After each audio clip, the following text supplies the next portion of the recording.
Hey y'all, welcome back to my channel. My name is Journey and you are tuning into my 2026 reading goals. All right, y'all, so this video is low-key overdue. I meant to post it a while ago, like in January. It's about to be March. But anyways, let's move past that. All right, first things first, I do set numerical goals. Okay, I like to set a certain number of books I want to read. I like to set pages I want to read. I like to set audiobook hours that I like to read. Okay, I know that a lot of people say that they just want to read for fun. They don't want to have, goals. I love that for you. If that's how you read, then go for it. Go for it. Me personally, I am just the tiniest bit competitive. Okay, and who am I in competition with? 2025 Journey. All right, because that read 154 books when the goal was 36. Why would she do that? Because now I gotta up the ante for my 2026 goals. Like, that's really, really wild of her. I have no words. All right, so without further ado, let's get into my goals. All right, so I have my iPad, and if you can see, I am on the app Storygraph. If you have not signed up for Storygraph, do it. It is one of my favorite book tracking apps. So my 2025 goal for books read was 36 books. I ended up reading 154 books in 2025. So I read 428% of my goal. That's crazy. Anyways, my 2025 pages goal was 15,000 pages. Don't ask me why. I feel like I just randomly came up with that number. It just sounded good, I guess. I ended up reading 35,385 pages in 2025. I met my goal by 236%. Yeah.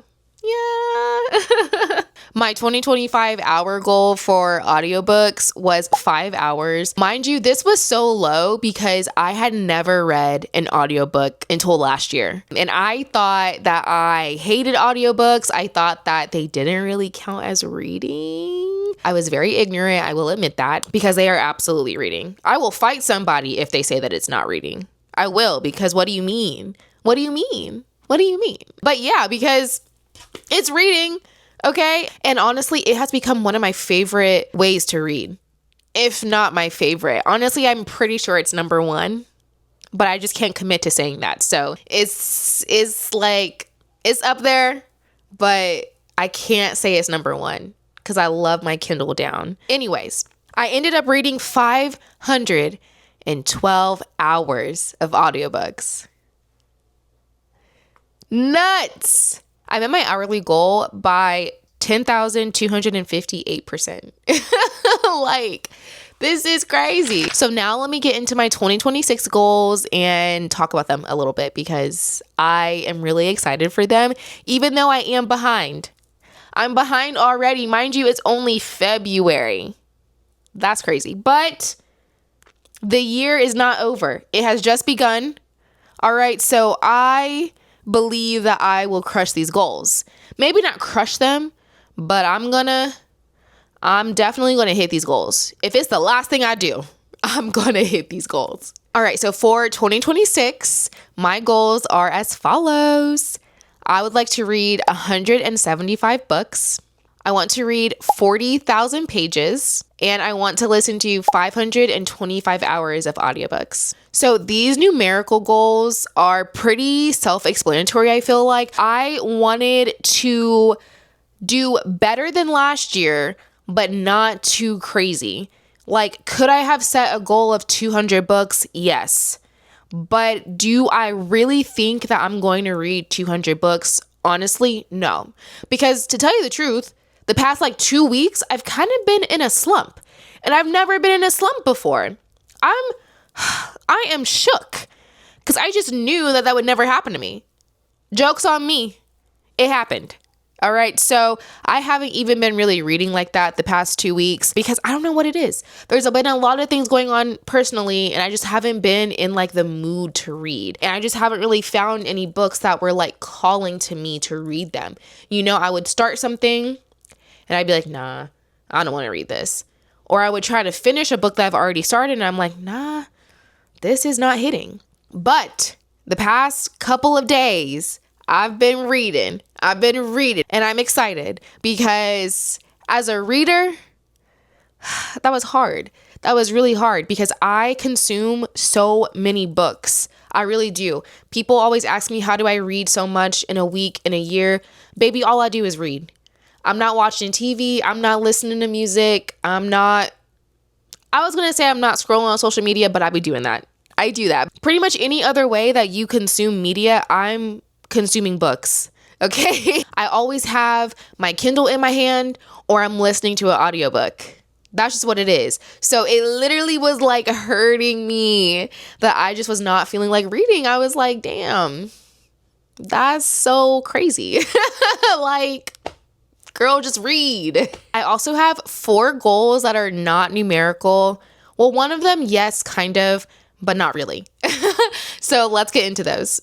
Up first is I want to read at least 12 physical books. You see these books behind me and there's a whole bunch down there.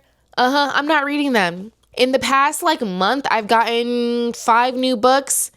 I'm not reading them. It's getting bad. It's getting bad. My bookshelves are filled with books that I'm not touching. I'm not touching them. It's getting worse, sir. The issue for me is just convenience. Kindle and audiobooks are so convenient. They're so convenient. And I just can't help myself with reading them. But I really want to get better at reading my physical books. All right, so that averages out to 2 physical books a month. All right, January already passed. I only read 1 physical book in January. That's all right. February is about to get out of here as well. And I have only read 1 physical book so far also. So I am behind by like 8 books. Or by 4 books. No, I'm behind by 2 books. Y'all, you know I can't do math. Okay, by the end of February, I should have read 4 books. But I've only read 2. So I'm behind by 2 books. All right. It's giving if Johnny had 5 apples. Like, that's a problem. Why did it take me having to break it down for me to understand? This is bad. Anyways. I want to read more physical books. All right. And that's why that goal is on there. We'll see if I get there. I hope so. But like I said, I'm a little behind. So we'll see. And this year, I want to be way more mindful with requesting ARCs. Yeah, because right now I'm currently sitting on like 16 ARCs. That's ridiculous. And it's getting to the point that the books are published. So what's the point of reading the ARC if the book is already published? Because the purpose of an ARC is to read it before it's published and, you know, get the word out about it, review it, and pump it up if you like it for when it comes out, you know, to create some buzz. But if the book is already out and I still haven't read it, what's the incentive to read it? There's none. So I want to be way more mindful of the ARCs that I am requesting. This year, I've only requested 2 ARCs so far, and that was The Summer Girlfriend by Christina Forrest, which I'm currently reading. I've actually stopped reading it. I'm going to go back to it soon. Anyways, it's beautifully written. This is my first Christina Forrest book. I'm loving it. It is such a cutesy concept. It's fake girlfriend. It's family dynamics. It's fun. I'm loving it so far. And I got this actually in like a ARC giveaway she was doing. That was fun. The other book that I requested was The Burning Side by Sarah DeMoff. Yes, my new favorite author. Love her. Also, I did not think that I was going to get the ARC for this. I was so shook when they said it got approved on NetGalley. I said, what? This is a Sarah DeMoff stan account. It is. Like, if you have not read The Bright Years, go read it right now and then come back May 19th because that's when The Bright Side is going to be releasing. I am doing a reading vlog for that, but just closer to when it publishes. So only requesting 2 ARCs is very, very mindful of me. Okay, because I feel like this time this year I requested like 10. already. So next, I want to keep up with a reading journal. I want to keep up with a reading journal so badly. A friend gifted me one for Christmas, but also I have one that I started making and I fell off with it. And now I'm even more like meh about it because I've already read so many books that I have to add to the journal, but I can't add them to the journal if I don't finish it. And I have all this inspo saved on Pinterest and TikTok and Instagram, on YouTube. I have so much inspo. And I think that's why I'm getting overwhelmed about it, because I'm like, I have to make it so pretty and so perfect. I'm not a perfectionist in any other aspects of my life. But when it comes to like creative stuff, specifically like arts and crafts, I am a perfectionist. It has to be perfect. It has to look like what it looks like in my head. If it doesn't, throw it away. And that's why I haven't started so many things, or I've stopped and just not done so many things. Like I have a junk journal and I do like one spread every 6 months, because it freaks me out that I can't make it perfect. I can't make it look like how I want to make it look. Even though a junk journal is like the perfect example of like not being a perfectionist, just putting it on there. There doesn't have to be a rhyme or reason because it's junk. It's like a hurdle I can't get over, but I will do it soon because it needs to be done, because I really do want to have something that I look back on physically. I love having my book tracking apps. I think they're great. They're amazing. I love them down. But I really want to have something physically that in the years to come, I'm able to pull out and be like, oh my gosh, I read this. These are this, that, and the third. This is a DNF graveyard. I think physical media is so important. Polaroids, film pictures, scrapbooks, photo albums. Like that is just so important, because there's something about them that like a phone, an iPad is not, it's not taking it. All right. So I really, really need to just lock in and do it. I will show y'all what it looks like right now, but I'm not getting up. I don't even know where it's at. So maybe you'll see it. Maybe I'll do a flip through once I hopefully finish making it. All right. And my last goal for 2026 is to complete a 24-hour readathon. Yes.